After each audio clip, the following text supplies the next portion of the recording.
All right. Final statement of the final interview of her mayoral term. Time here. Stephanie Rawlings-Blake. That's amazing.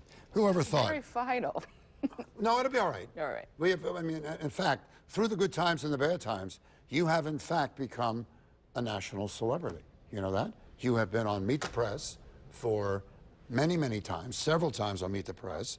You, as secretary of the Democratic National Committee, the office you're now holding, you gabbled the Democratic Convention to order.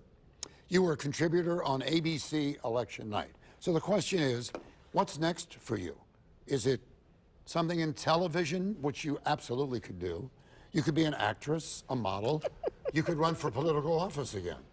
Any thought about that? So tell us, what's up for you? Well, first, thank you for the compliments. My pleasure. You showed a lot of things I'm very proud about because in everything that I do on the national stage, I try to highlight Baltimore, whether it's Baltimore designers or to highlight things that we're doing in Baltimore. It gives me a lot of pleasure to be able to do that. I can tell you I'm not seeking to run for any office other than re-election as secretary of the DNC. I love the work that I get to do on the national level with the DNC. What do you love about that?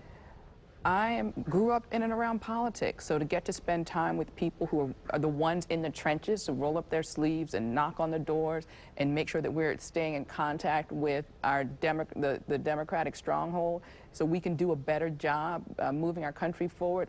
That's like, the convention was like going to Disney World for me. I loved it. You have to be disappointed, though, that and you probably win re-election again, is that you'll be dealing with a Trump administration and not the President of the United States, Hillary Clinton. Well, so it's different. It will be different, but it is what it is. You know, I try to focus on things that I can impact and change, and I certainly can't change that now. So we just try to make the best of it and make sure that we're focused on the future.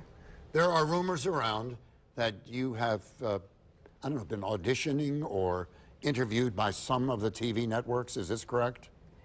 I've definitely been approached, I would say. So could we say that television might be something you might do?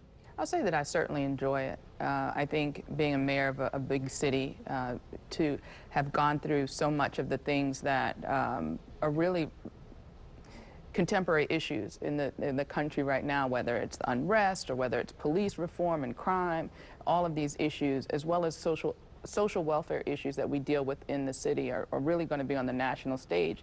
I think I have an important voice, and I love mixing it up. You know, I'm an attorney by profession, and to get a chance to argue across the table, it's fun. You know, I didn't know Western. I know you graduated from Western High School.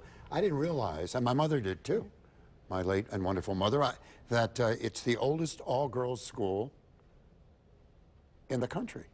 So it used to be Girls High in Philly was the oldest, and I don't know if it's still in existence, but Baltimore is right up there, Western High School. All right, I just threw that in because I was just thinking of the notes that I read. Destined to be great. We're the class of '88.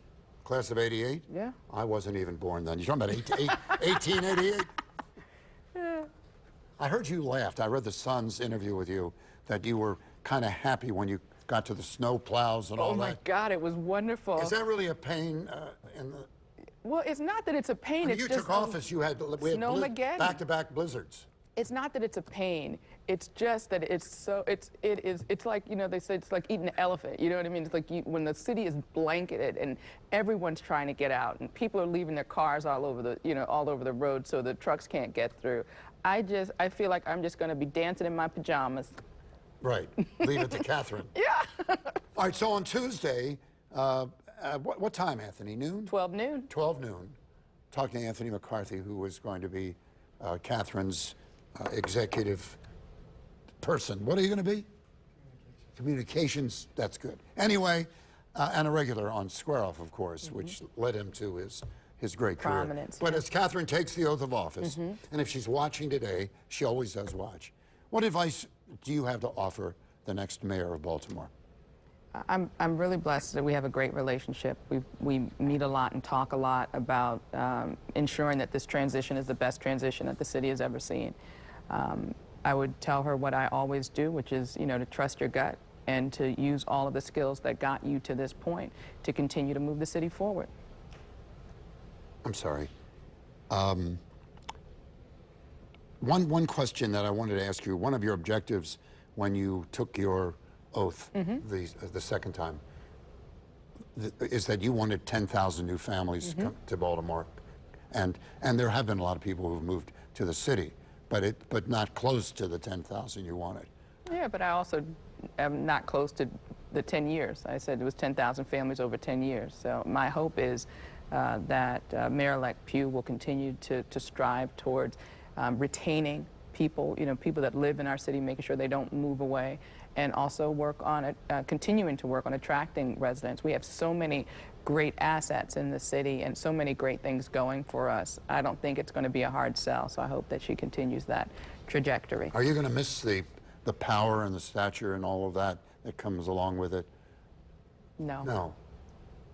Final parting words for the citizens and for all of us watching Square Off. Your final thoughts on your final interview. I know I've used the word final several times. Yeah, it's making me feel very All right.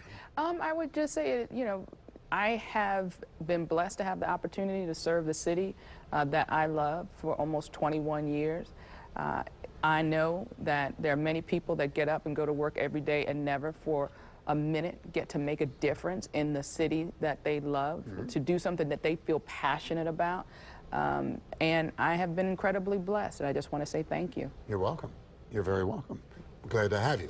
We'll be back to say goodbye to Stephanie on Square Off anyway in just a moment.